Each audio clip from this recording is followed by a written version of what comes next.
Morning, guys. My Fresh Protect Dog Training and Jezzie and puppies. We're going to do our, what day is it? I'm not even sure what day it is on the ENS, but I know we're not close. I think it's about 7th day, 8, 9, 10. Yeah, 7th day because we're at the 10th day of birth and then 3rd day in, so that's 3 minus 3. All right, so we're still doing our ENS. And we're going to do it till the 16th day, which is 13 days total that we're doing it. And Jezzie's getting more comfortable. She took off on me. She likes to play the runaway game. I had to bribe her to get her back. She was out there in the yard. We got a big old piece of property that she's running on with a barn. Yeah, go baby.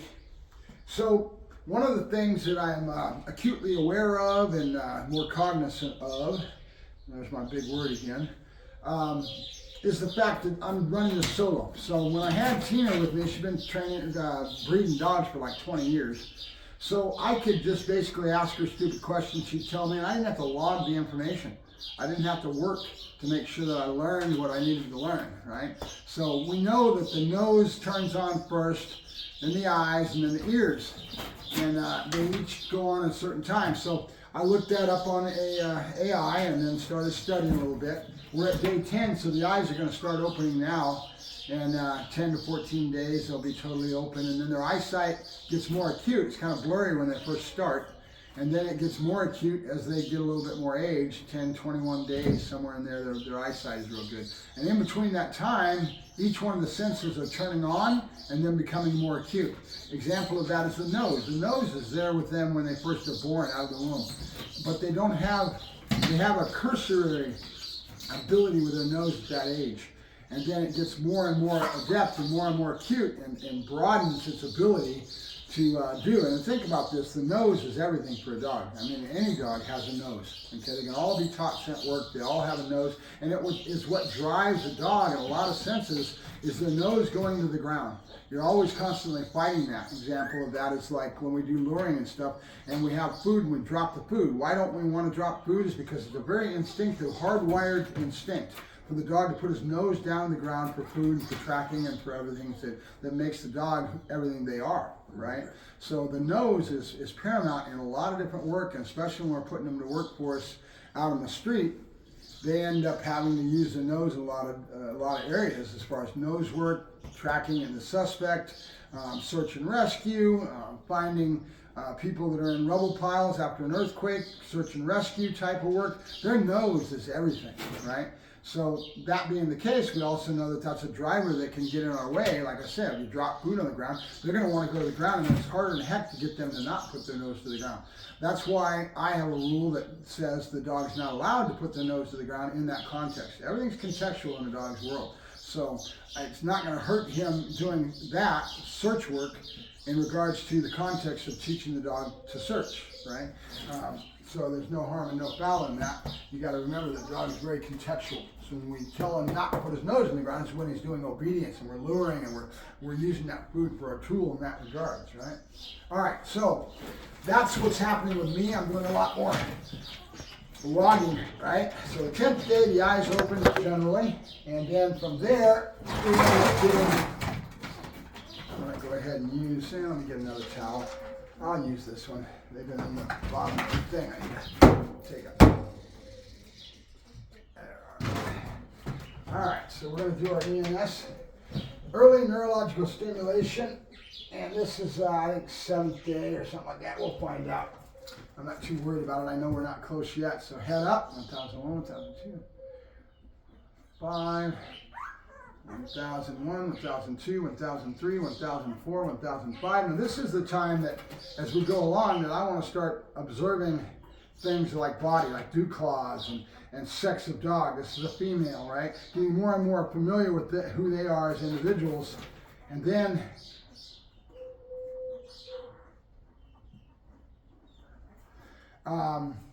we got to get some collars coming up here.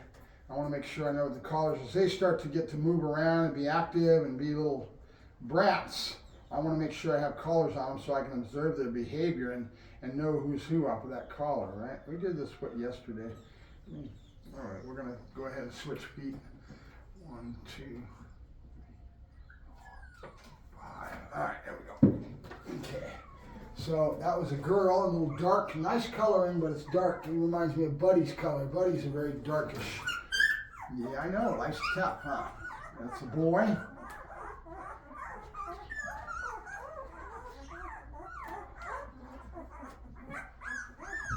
1, 2, 3, 4, 5. Okay. I'm going to go back to the front feet because I was on the back feet. Now keep in mind their eyes should be opening in the next couple days. I haven't seen it. I think they are kind of popping open, but I'll notice it more as we go along. And then their ears open up around the 14th day, I do believe. I'm going to ask AI here in a second and start thinking about eyes, ears, and nose. Which one opens first? Which one's more prevalent? In their world, the nose is everything, right? That's why you always hear Caesar talking about. Caesar was always, that was one of his main accent points. Eyes, ears, nose, don't look at the dog, eye contact, all that. That came from Caesar's whole philosophy. And he's right. But again, it's accent points, right? What accent points does Caesar Milan, the dog whisperer, put out, right? And they're very relative. I mean, I learned a lot in regards to what he liked to do, but he never was a trainer that trained heel, sit down, stay, and conform to criteria in any way in that regards, right? He was always somebody that was, I call him homopathic, meaning about energy. We always had that conversation about energy for the longest time. And I look back at it, and I know he's right, and now that he's had a show for so many years, that's become something that everybody can understand because they've been watching his show. But back then, he'd use that big nebulous word. Energy is a very large word. It can mean a lot of different things and a lot of different perspectives. So I would argue with him about that because I felt that it was too hard for people to understand that word, energy, when they had no clue and no concept. Years and years of him doing a show, now people understand energy, right? And one of the things that he always was talking about was, and he's true in a certain perspective, but I disagree, or I kind of change the perspective of that concept of running the dog out and making sure they're well exercised so that energy gets dissipated and you don't have as many problem behaviors because the energy is dissipated. And he's right. But I'll give you a good example. Arrow is a great example. Arrow, my founding father of my generational bloodlines, Arrow, was one of those type of dogs. And when I first met Arrow, the girl that owned him had done all kinds of fancy things with him. I mean, this dog did everything. It had a huge vocabulary because they're very intelligent dogs. It reminds me of another guy that got one of my puppies, did the same thing. They both had the same problem. I think they filled the dog's head with too much vocabulary and treated him like they were too much of a human. And when you do that, a dog gets stuck in the middle. He can't be a human and he can't be a dog, right? Because you've given him so much vocabulary and so many things, and that causes problems. And I think that's a big reason that he was the way he was. And so I keyed in on that when I dealt with him. And then I've seen that other dog I'm talking about that ended up nailing his owner 3 and 4 or 5 times. Again, so much intelligence, and then you leave him in limbo.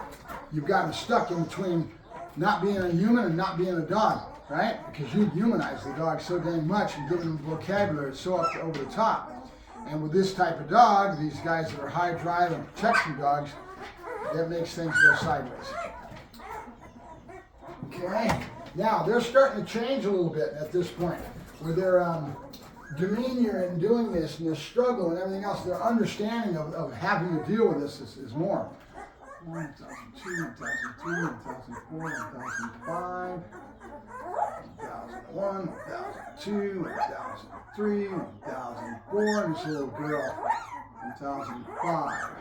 Going back to this one, which is the least stressful, I think, out of all of them. Head down, head up might be a little bit more stressful, but this is, and then I'm going to tickle toes. We're going to the front foot this time because I've already done all 4 feet. So we're at a point now. They tell you to use a Q-tip, but all you're doing is tickling the toes, right? It's a sensory feeling that they can feel, and that makes them register that feeling, right?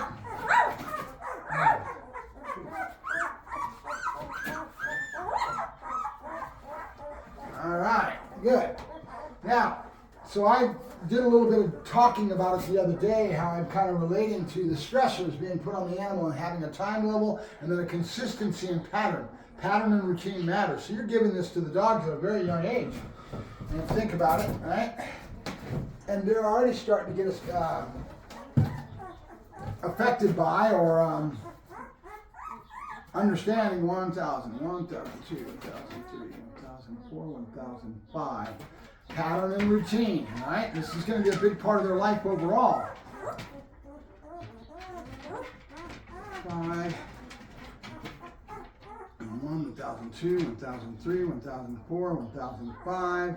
And then we're going to this. So I like the pattern that I've got going here with the head up, head down first, and then on the back. And because what I'm doing is I'm moving for something that might be a little bit more stressful than the other. And then we're doing the last one, which is shocking their body and a lot more stressor, right? Because this is a lot of shock. It's a cold towel out of the refrigerator, out of the freezer. And now they get to be put in here and they're totally relaxed, right? It's over with. So they're pressure on, pressure off, right? And that starts from a young age. It's how you build that. I've been watching, Michael Ellis did a great podcast just recently with law enforcement officers that have a really good channel online for law enforcement, and they're usually relating everything towards law enforcement, and we don't usually cross over that much. When we have civilian trainers that are coming into our world, and that was a great interview with them to interview Michael and talking about some really distinct things. They're totally cool. And then again, my ability to understand it to a larger degree matters, right? So one of those things that he mentioned and was talking about in that show was pressure. Was pressure on, pressure off. And he's talking about leash pressure, but still, same thing. The dog's learning to turn off pressure. And we build the e-collar the same way. I put an e-collar on a dog and I basically teach him how to turn off that pressure, which is a low stimulation that they can feel, and then it goes on and it goes off when he does the right things, right? So their world is built on that. They learn to be able to be a problem solver is really what you want. In that regard, a little bit of free shaping will create that too. You do free shaping and the dog has to figure things out on his own, right? So you're working that muscle up here, right? And I think I'm going to do a lot more free shaping with these guys, get into the subject a little more and start weaving that into my mix, right? And to me it is a mix. We don't just do any one thing. A lot of people think they go to these seminars and they go places to learn and grow with their dogs, and they get stuck on a certain person and they think that's what I've got to do to train a dog. It's a mix, guys. It really is. It's a matter of understanding what that mix is and understanding pressure and stress and all that stuff that you put on a dog, but conditioning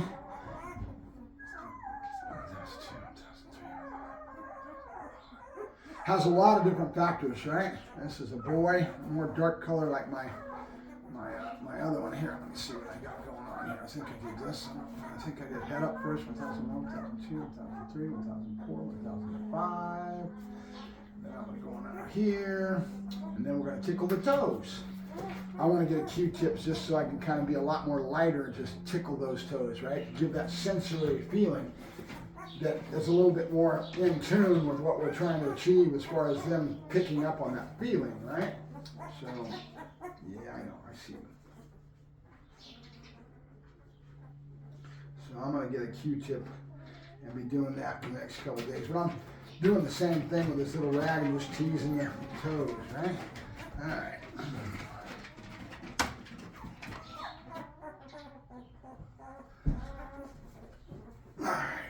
Now think about it from the perspective of putting the animal on there. All of a sudden they feel something that kind of shocks the body, and with days and days of doing this, 13 days in a row, they now have a feeling of what that feels like, what that is, and what is the first thing that's going to come into their brain?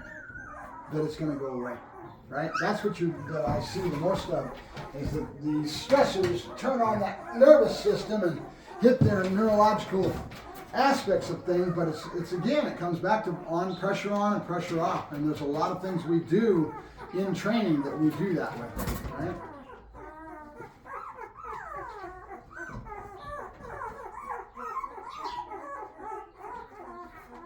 Another girl, another girl, another dark colored girl. The girls seem like they're more the dark. Oh, what did I do? I gotta still do toes and then that. Get yakking with you, and I start a few cups of coffee this morning to get my day started. We have a temperature change up here now. We're starting to move towards warmer weather, which is a good thing for all those people that are in the back in the eastern areas, because we're going to end up with our weather is starting to change and going into spring and summer, right? April, right? April is, whoa, she gave a little bark. You see that one out there. All right, now we got one more. Where'd you go? Oh, she's coming over here to go after me. That's it. You're going to get it. You're going to get it. I got to fix that, and then I'll put her down to nurse the babies again. This is another small one. I want to try to find the small ones. When I put them back on the milk bar, I try to get the smallest ones and give them the nice teats towards the back that are full of milk, right?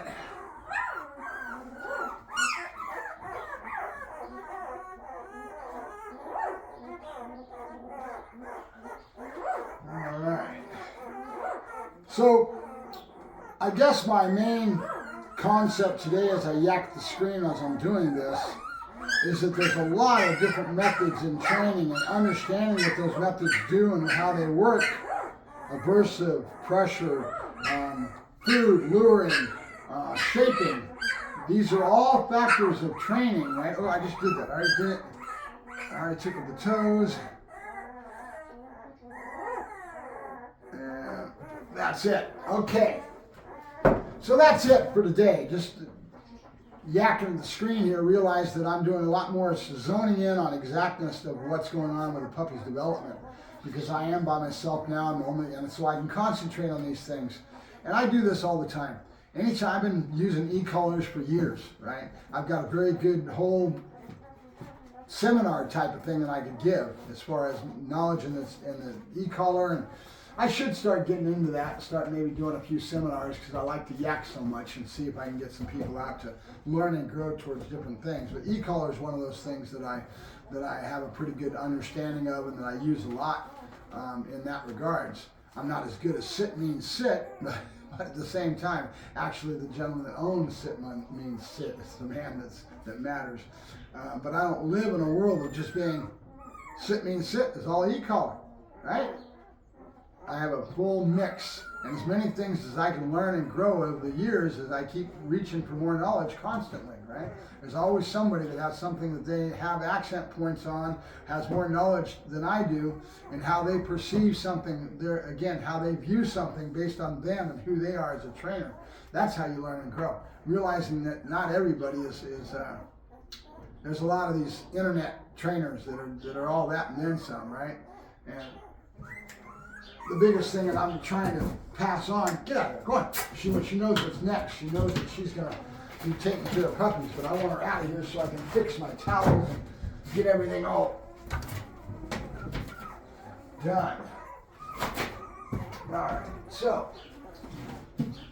All right, guys, I'm going to let you go. I just got to put all the puppies back on the milk bar, as I call it, and get this all set up for her. I'll get her in there, get her laying down where I want her.